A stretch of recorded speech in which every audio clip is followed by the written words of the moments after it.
જય ઠાકોર સમાજ આપણો નવો બ્લોગ છે આજે તો તમે જોઈ શકો છો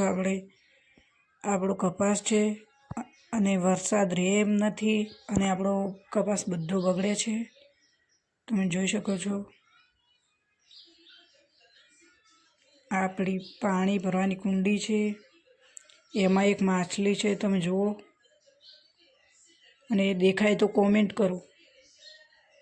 અને લાઈક કરો અને શેર કરો અને સબસ્ક્રાઇબ કરો જય ઠાકોર સમાજ જુઓ તમે બધું વાવેતર બગડી રહ્યું છે પણ વરસાદ રહે એમ જ નથી જુઓ આપણે કપાસ પણ બગડે છે આ પાછળ આપણું ઘર છે ગાયો ભેંસો ઊભી છે આ જુઓ બધું જ બગડે છે વરસાદના કારણે પણ વરસાદ રહે એમ જ નથી જુઓ આપણો કપાસ પણ બગડે છે રૂ વેણ્યા વગર છે